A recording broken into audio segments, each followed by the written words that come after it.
Ouvrez les guichets, régularisez.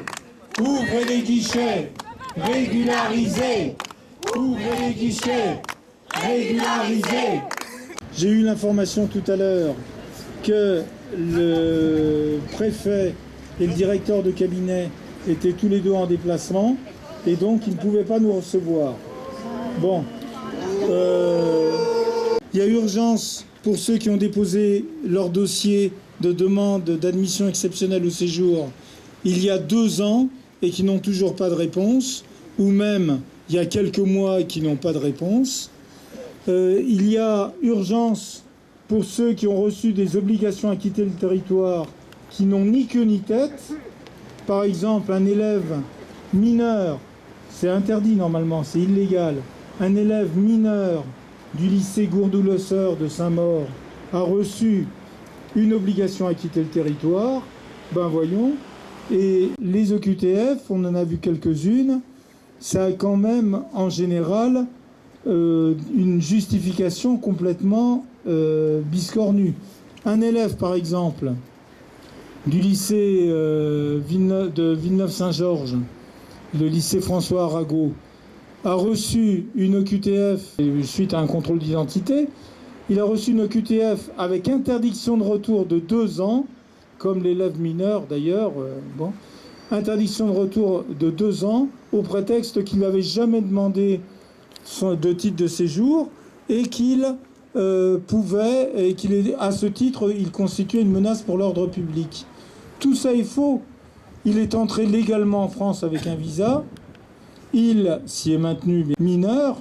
Et puis, quand il est devenu majeur, il a fait une demande de régularisation. Il a obtenu un titre de séjour. Le problème, c'est le renouvellement. Et maintenant, puisque la préfecture du Val-de-Marne a refusé à administrer une obligation à quitter le territoire à ce jeune homme, maintenant, à la préfecture, à la sous-préfecture de Sarcelles, dont il dépend, dont son lieu d'habitation avec son oncle dépend, eh bien, ils ont dit « Ah, on étudiait votre dossier, mais on a arrêté parce que, de toute façon, comme vous avez une OQTF, on ne peut pas renouveler votre titre de séjour. » Donc, c'est un serpent qui se mord la queue. On prétend qu'il n'a jamais fait de demande alors qu'il en a fait, et on lui colle une OQTF.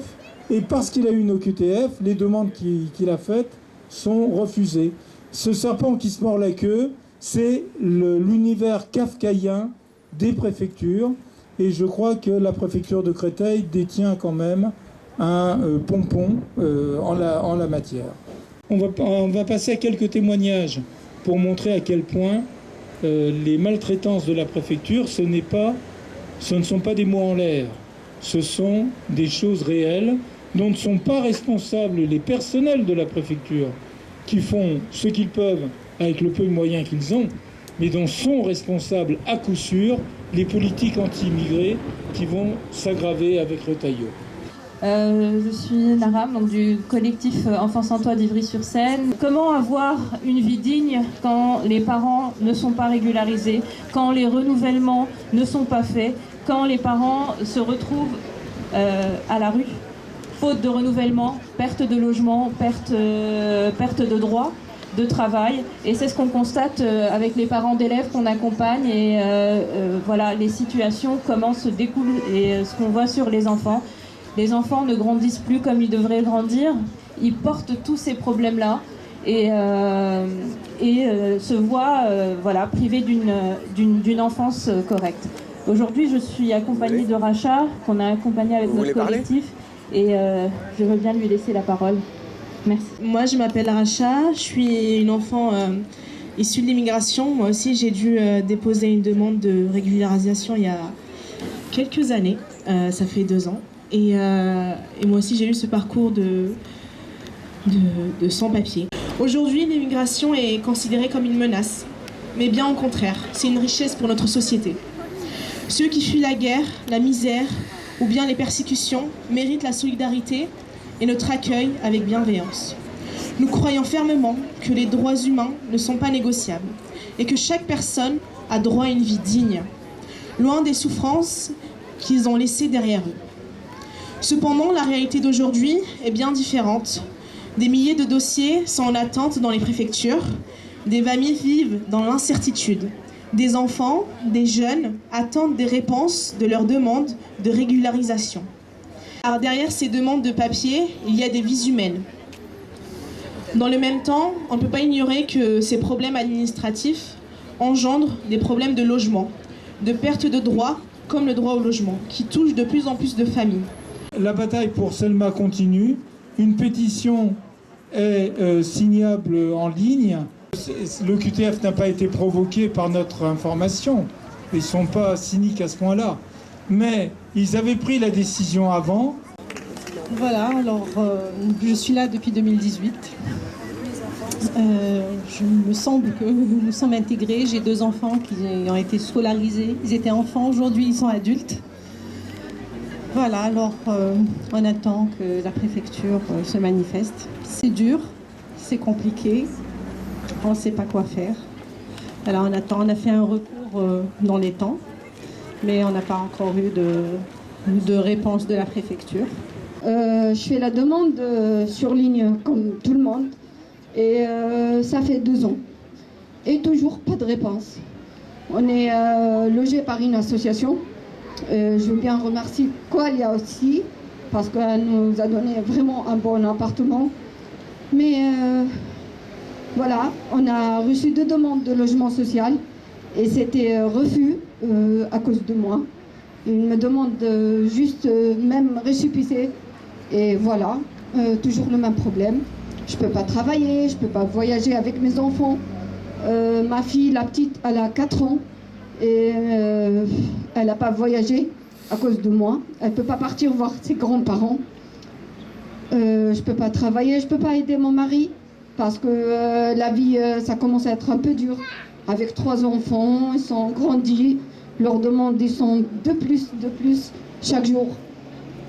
Voilà, c'est ma situation et je veux bien la régler. Vraiment, j'ai besoin de travailler.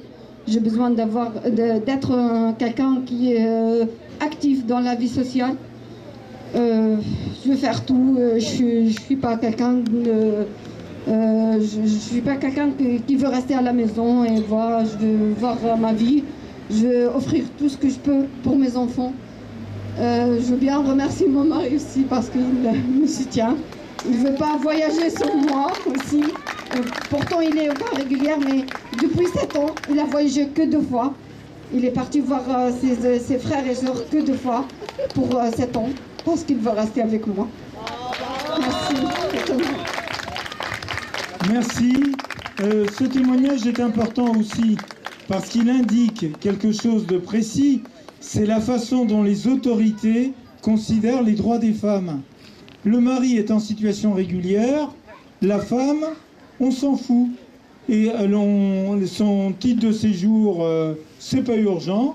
Et pendant ce temps-là, elle voudrait pouvoir gagner en autonomie, travailler. Eh ben non. Il y a un autre témoignage important sur l'université de Créteil. On a lancé le RUSF UPEC là en septembre. Voilà, on a suivi une 50aine de dossiers depuis septembre.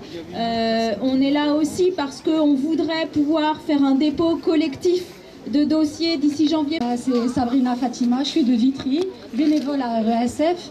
J'étais régularisée depuis 2020, mais à chaque fois, moi je veux dénoncer juste la préfecture, elle ouvre ses guichets, parce qu'à chaque fois pour renouveler, je reste une période de 4 mois à 6 mois sans papier. La dernière fois, ma mère, elle était hospitalisée au coma pendant 7 mois, je ne pouvais pas y aller la voir, elle allait mourir, j'avais pas de titre de séjour, juste faute de renouveler. C'est que je travaille, j'ai mon logement, mes enfants ils sont scolarisés, mais j'aimerais bien que la préfecture ouvre les guichets, qu'elle arrête de faire la torture administrative pour ces immigrés. Voilà. Rapidement de la situation d'un squat à Vitry-sur-Seine qui s'appelle la Funda, pour dire qu'on est expulsable à partir de avril prochain et qu'on est à peu près une 60aine d'habitants et d'habitantes avec beaucoup de personnes sans papier. Et du coup, on voudrait vraiment essayer de mobiliser sur les questions de logement et faire le lien avec les mobilisations des personnes sans papier. Moi, je m'appelle Halil, je suis en famille. J'ai 2 garçons qui sont nés ici. Je suis là depuis 2015. Et mes enfants, ils sont nés là, ici en France. Le grand, il est né en 2016, deuxième 2017.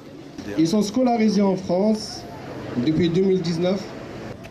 J'ai décroché un rendez-vous en 2023, janvier 2023. J'ai déposé un dossier. Et en juin 2024, j'ai reçu un OQTF.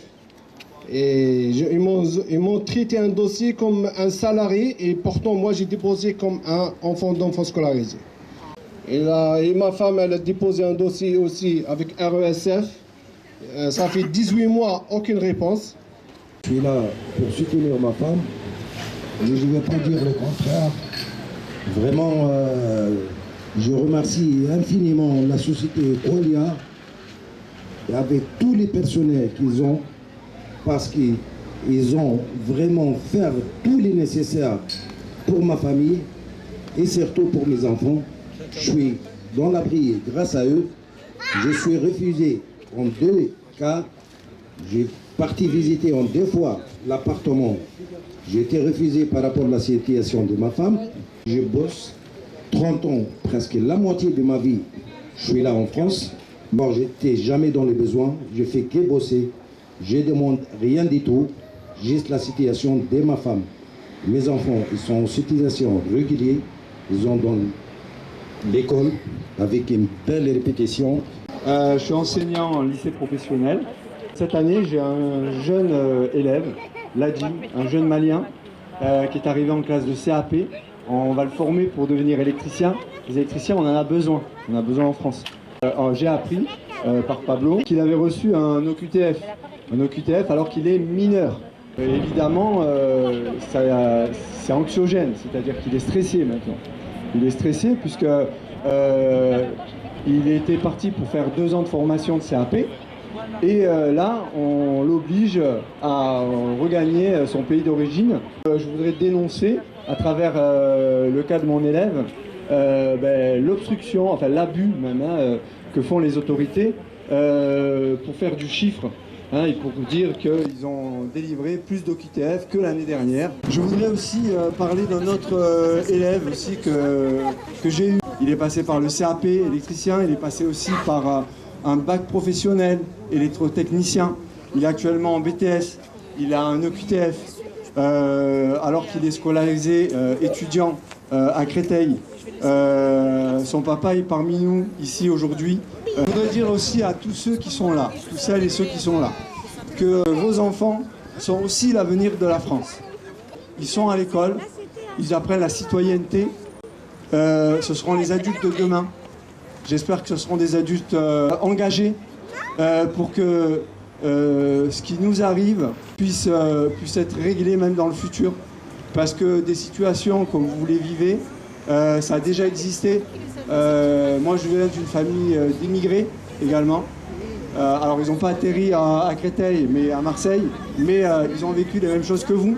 Justement, on parle des enfants et en ce moment, au même moment que nous, les mineurs isolés sont devant le CASNAV en train de demander leur droit à l'école, leur droit d'être reconnus et d'avoir, pour certains qui ont eu le CASNAV et un endroit à l'école, n'ont pas de passe Navigo pour y aller. Donc il y a d'innombrables luttes et c'est ça qu'il faut mener, c'est-à-dire qu'il ne faut pas les arrêter. Après-demain, c'est Chronopost ici, devant la préfecture de Créteil. Il faut aussi venir les encourager, comme eux, d'ailleurs, sont là pour encourager cette lutte des parents avec leurs enfants. Le problème, il se situe d'abord au sommet de l'État par les politiques nationales qui sont menées, qui ont été menées récemment par Darmanin. Et on l'espère bien qu'ils ne pourront pas être encore fortement aggravés d'ici quelques semaines par le nouveau ministre Retailleau. Et puis après, c'est l'application concrète qu'en font les préfectures. Et la préfecture du Val-de-Marne, très clairement, c'est une des préfectures les plus zélées dans l'application de ces politiques restrictives et ces politiques agressives par rapport à l'immigration. Vous avez par exemple, les demandes d'admission exceptionnelle au séjour, 2 agents pour des centaines et des centaines de demandes, et vous avez 2 agents qui traitent ça depuis plusieurs années. Évidemment, ils ne peuvent pas répondre parce qu'ils peuvent faire ce qu'ils peuvent à 2, mais à deux, ils ne peuvent pas assumer, évidemment, le travail qui est demandé. Et ils ne peuvent pas répondre. Il y a plein de gens qui perdent leur boulot, qui perdent le logement, qui perdent les droits sociaux, qui perdent la sécurité sociale. Donc, ils se retrouvent dans une misère indicible à cause simplement de cette maltraitance administrative qui est organisée.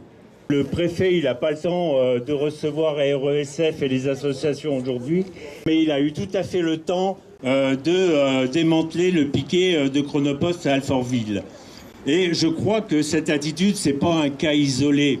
Pour citer qu'un exemple, la semaine prochaine, le 4 décembre, il y a un rassemblement devant la préfecture de Grenoble exactement pour les mêmes revendications de pouvoir accéder simplement à avoir des rendez-vous, de pouvoir déposer des demandes de régularisation et de pouvoir renouveler ses titres de séjour. En ce moment, il y a eu des annonces de 200 fermetures d'entreprises, dizaines de milliers de travailleurs qui vont être licenciés. Ils se font une guerre économique entre eux pour préserver leurs profits et ils le font avec la peau des travailleurs. Le vrai problème dans cette société, c'est pas les migrants, hein, c'est les capitalistes. Et la lutte des sans-papiers, j'espère, dans ce cadre-là, elle trouvera des alliés dans la colère de tous les travailleurs contre ceux qui les licencient.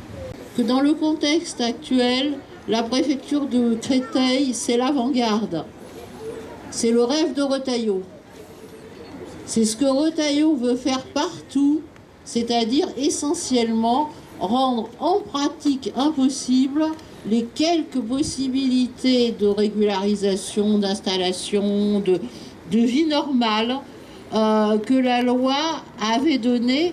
Et nous savons tous et toutes que depuis des années, les lois se sont succédées qui ont restreint, complexifié à un point, au point où en pratique la maltraitance bureaucratique permet le refus. Le cauchemar bureaucratique, c'est aussi un des outils fondamentaux de l'attaque contre les travailleurs sans papier. Alors la maltraitance, elle existe ici, elle existe aussi dans bien d'autres domaines, suite à l'hôpital, un peu partout, suite aux restrictions budgétaires et aux coupes budgétaires. Mais il est clair qu'ici, nous avons une maltraitance qui n'est pas une conséquence, mais qui est une stratégie. Toutes ces lois, ces décrets, etc., ou ces lois qui sont votées, sont des lois d'exception, c'est-à-dire qui ne s'appliquent qu'aux gens qui viennent de pays étrangers et en particulier pas blancs, on va dire. Voilà. Hein. Donc ça, c'est vraiment incroyable.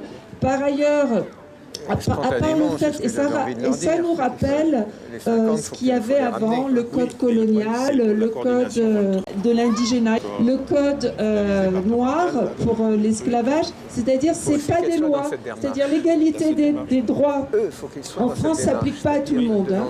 C'est pas pour tout le monde sur le sol français. Voilà. Mais maintenant, ils veulent en plus virer les immigrés. Pas de chance parce que en France, on veut les garder. Et d'ailleurs, le patronat veut les garder. Ce système-là est mondial en ce moment. Et ça va en même temps que la tentative de recolonisation de tous les pays. Et la colonisation, ça ne peut aller qu'avec le racisme. Donc je pense que notre combat, il est le même. Nous, dans la fonction publique, on a beaucoup de personnel concerné.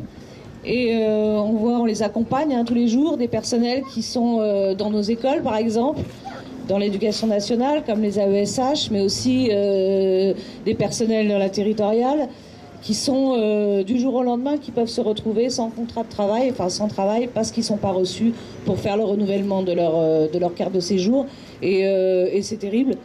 Ce qui est terrible aussi, c'est que c'est des personnes qui sont essentielles, en fait, dans nos collectifs de travail. Nous sommes là parce que nous voulons dénoncer le fait que la préfecture fabrique des sans-papiers en refusant les renouvellements ou l'accès aux droits pour une aide exceptionnelle au séjour. Eh bien, elle fabrique des sans-papiers qu'elle n'aura plus ensuite qu'accueillir lors des contrôles dans la rue ou bien, comme vous le savez, quand les gens se présentent pour obtenir leurs droits. Nous ne baisserons pas les bras. Encore une fois, battons-nous pour l'égalité des droits et la régularisation de nos amis étrangers en France. Tous les vendredis, on peut venir à partir de 16h soutenir les camarades de Chronopost qui ont été évacués de façon brutale. Ça fait 3 ans que la lutte avait commencé, c'était le 7 décembre 2021. Et donc on a eu effectivement porte fermée. Dans le meilleur des cas, c'était le directeur de cabinet qui nous faisait des promesses et qui nous mentait. Donc la seule solution, c'est de continuer, d'être le plus nombreux possible, que toutes les catégories, en fait, la maltraitance qui concernait d'abord les premiers demandeurs s'est étendue à ceux qui étaient de plein droit dans la première demande et à ceux qui ensuite renouvelaient. Donc cette préfecture se délite et la seule raison pour laquelle tout ça continue, c'est qu'il n'y a pas assez de monde rassemblé pour faire les blocages qu'il faut. C'est-à-dire, si on était un peu plus nombreux, c'est la route qu'on bloquerait. C'est d'autres personnages qu'on interpellerait. C'est en fait un mouvement qui imposerait à la préfecture de donner, non seulement d'ouvrir les guichets, mais aussi de donner les cartes. Ouvrez les guichets, régularisez. Ouvrez les guichets, régularisez. Ouvrez les guichets, régularisez. Ouvrez les guichets, régularisez.